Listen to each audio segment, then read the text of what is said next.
Friends, Sunday story telling time లోపల మనము నారాయణ మంత్రం యొక్క విశిష్టత, దాని గొప్పతనం గురించి ఒక కథను తెలుసుకుందాం. ఫ్రెండ్స్, ఇప్పుడు చెప్పుకుందాం. మరి మీరు మంచి ఇంట్రెస్ట్గా వినండి, ఈ వీడియోని చూడండి, 10 మందికి కూడా ఈ కథ గురించి చెప్పండి. ఓకేనా ఫ్రెండ్స్? చెప్పుకుందామా మరి? ఒక అవ్వ ఎప్పుడు కూర్చున్నప్పుడు, వంగినప్పుడు, పైకి లేచినప్పుడు కూడా నారాయణ నారాయణ అంటూ ఉండేదట.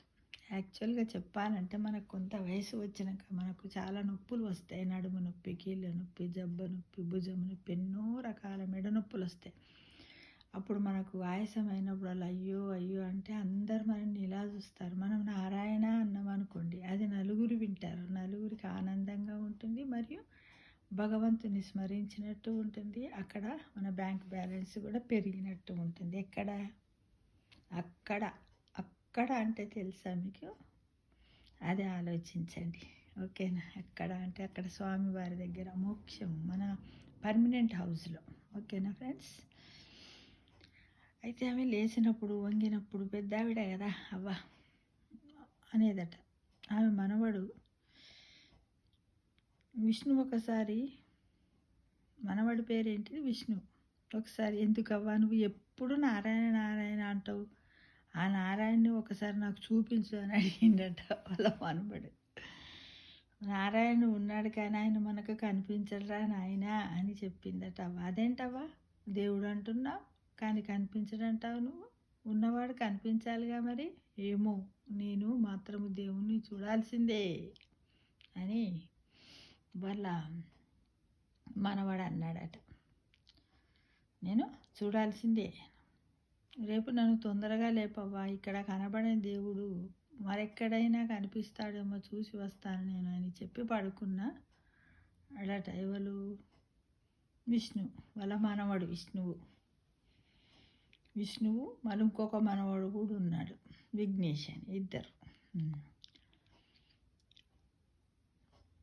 మరుసటి రోజు పొద్దున్నే అవ్వ విష్ణువును విఘ్నేశ్వరును ఇద్దరిని లేపగానే వాడు లేచి దేవుణ్ణి వెతుక్కుంటూ నిజంగానే అడవిలోకి బయలుదేరెళ్ళాడట. అన్నవు తమ్ముడు ఇద్దరు, విష్ణువు విఘ్నేష్ ఇద్దరు.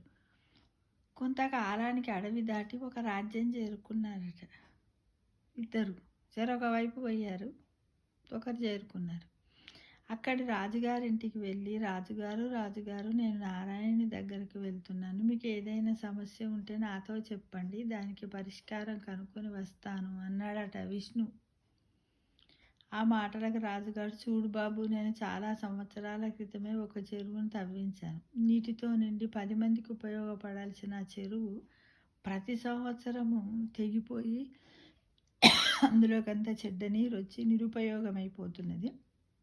ఎన్నిసార్లు మంచిగా చేయించినా ఫలితం లేకుండా పోతుంది. దాని చుట్టూ గోడ కట్టించినా సరే అందులో నుంచి అంతా వేరే వాటర్ వచ్చి అలా చేరుతుంది బాబు. ఎందుకు అలా అవుతుందో అర్థం కావటం లేదు. అదేం చేస్తే బాగవుతుందో నువ్వు ఆ నారాయణుని అడిగి తెలుసుకొని రా అని చెప్పాడట. ఎవరు? రాజు.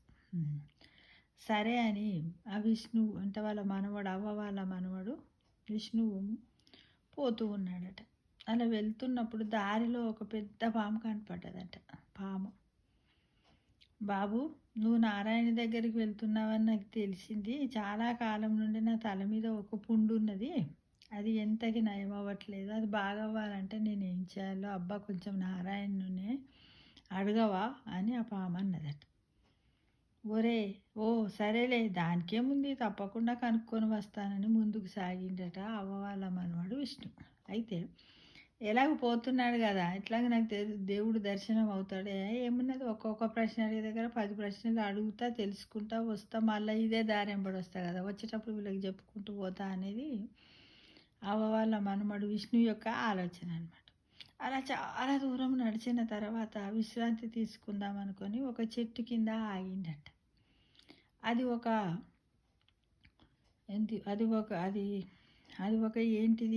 అదొక జామ చెట్టు అట.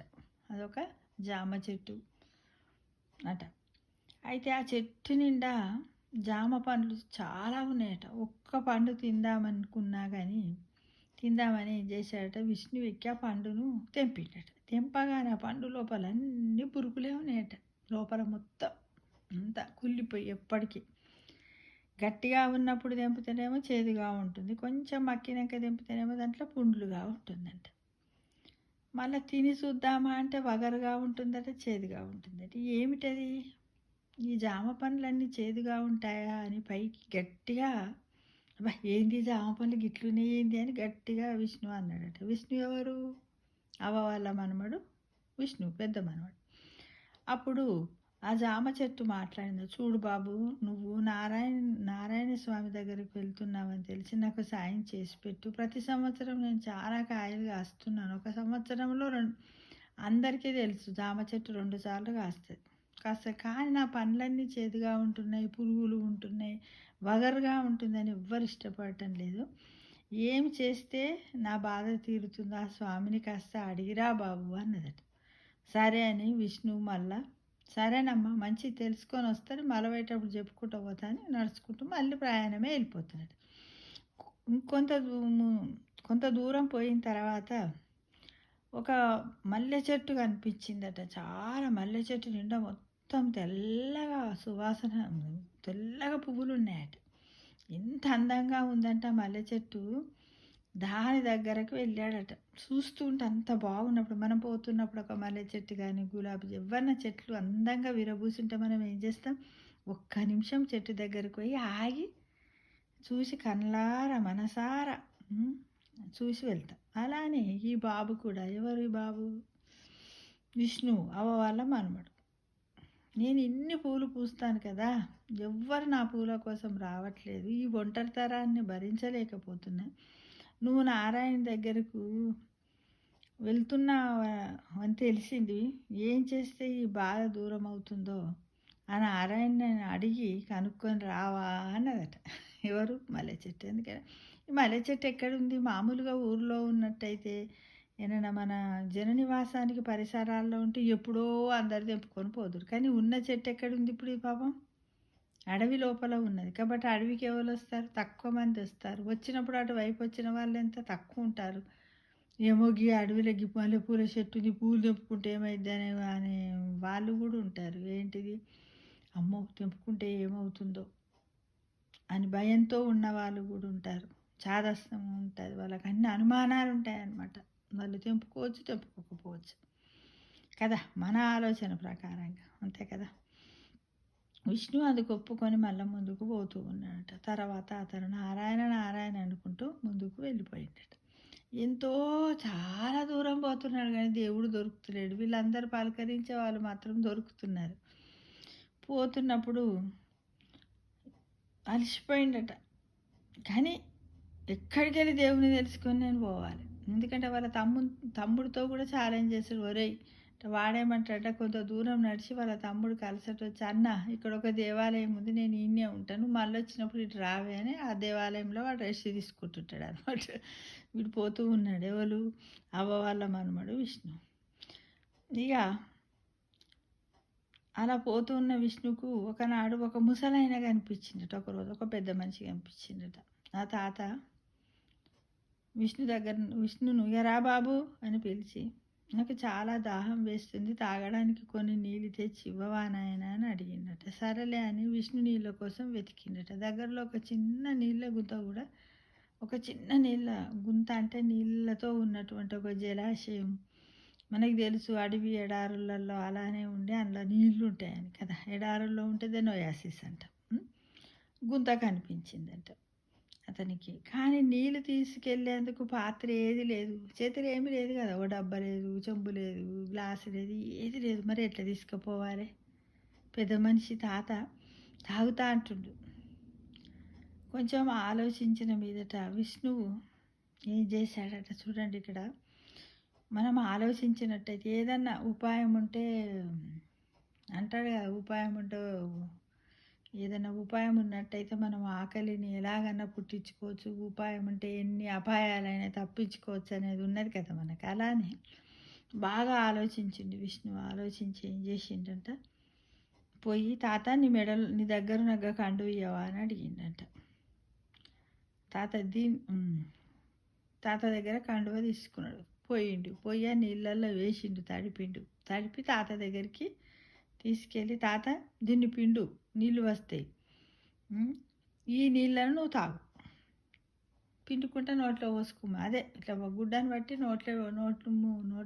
నోటికి ముందుగా పెట్టుకొని నోట్లో పెట్టుకొని పిండుకో తాత నీళ్ళు వస్తాయి అని చెప్పిండట. ఆ తాత ఏం చేసిండు, విష్ణు తెలివితేటలకు మెచ్చుకొని, మనవడా నువ్వెవరు, ఎక్కడికి వెళ్తున్నావు నాయనా అని అడిగిండంట. అయితే ఈ విష్ణు ఏం చెప్పాడు, తాత నేను నారాయణుడు అనే దేవుడు ఉన్నాడు కదా, ఆయన కలుసుకుందామని చాలా రోజుల నుంచి నడుస్తూ ఉన్నాను, పోతూ ఉన్నాను. ఇలానే నీలాగా దారిలో అందరూ కలిసి వాళ్ళకు కూడా ఉన్నటువంటి సందేహాలను, వాళ్ళకున్న బాధలను ఇవన్నీ నాకు చెప్పిరు తాత, నారాయణ దగ్గర తెలుసుకొని రమ్మని అన్నాడట. నారాయణని చూడాలని ఎందుకు అనుకుంటున్నావు అని అడిగిండట తాత. అడిగితే మా అవ్వ ఎప్పుడు, అవ్వ అంటే ఎవరు, అమ్మ తండ్రి కానీ నాన్న వాళ్ళ తల్లి కానీ అమ్మ తల్లి కానీ నాన్న వాళ్ళ తల్లి వాళ్ళని ఏమంటే అమ్మమ్మ నాయనమ్మ అనక ఒకప్పుడు పూర్వకాలం లోపల అవ్వ అవ్వ అని పిలిచేవారు. అయితే అవ్వ ఎప్పుడు నారాయణ నారాయణ అంటుంది కానీ ఆమెకి ఎన్నడూ నారాయణుడు కనిపించలేదు. నేనైనా ఆమె కోరిక తీర్దామనుకున్నాను, ఆ నారాయణుడి కోసం వెతుక్కుంటూ పోతున్నాను చెప్పాడట విష్ణు. ఆ పైన దారిలో కలిసిన వాళ్ళందరి సమస్యల గురించి కూడా చెప్పాడట. తాత అన్నాడట, నారాయణుని గురించింతనేమి చెప్పలేము కానీ మిగిలిన వాళ్ళ సమస్యలు మాత్రం తీర్చగలను. గత జన్మలో ఆ మల్లె చెట్టు ఒక అమ్మాయిగా పుట్టింది. ఏమంటున్నాడు వినండి ఇక్కడ బాగా. తాత అన్నాడు, నారాయణుని నారాయణుని గురించి అయితే నేనేమి చెప్పలేను కానీ మిగిలిన వాళ్ళ సమస్యలు మాత్రం తీర్చగలను. గత జన్మలో ఆ మల్లె చెట్టు ఒక అమ్మాయిగా పుట్టింది. అప్పుడు ఆ పిల్ల చాలా పూలను పూతీగలను కాళ్ళతో అదే పనిగా తొక్కుతూ పోయేది. అందుకే ఈ జన్మలో ఆమెకి ఇలా జరుగుతుంది అని చెప్పిందట. చూడండి, మరి దానికి ఏమి పరిష్కారం లేదా తాత అని అడిగాడట విష్ణు. లేకేమి ఉంది, ఆ చెట్టు పువ్వులను ఎవరైతే ఒక రాణి తన తలలో ముడుచుకుంటూ ఆ తర్వాత ఆ చెట్టు పూలను అందరూ వాడతారు అన్నాడట తాత.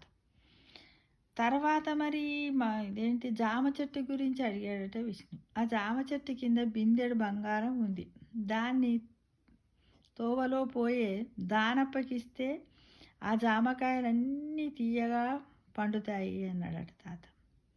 సరే మరి పాము గురించి అడిగాడట విష్ణు. ఆ పాము పుట్టలో ఒక వజ్రాల హారం ఉంది, దానిని తోవలో పోయేదే దాసప్పకిస్తే ఆ పాము పుండు మేలవుతుంది అని చెప్పాడట తాత.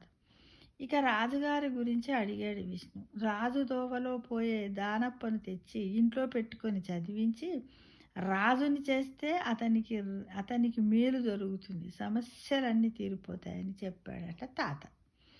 తన మాట ఎలా ఉన్నా మిగిలిన వారందరి సమస్యలకు పరిష్కారం దొరికిందన్న సంతోషంతో ఇక వెనక్కి తిరిగిండట విష్ణు.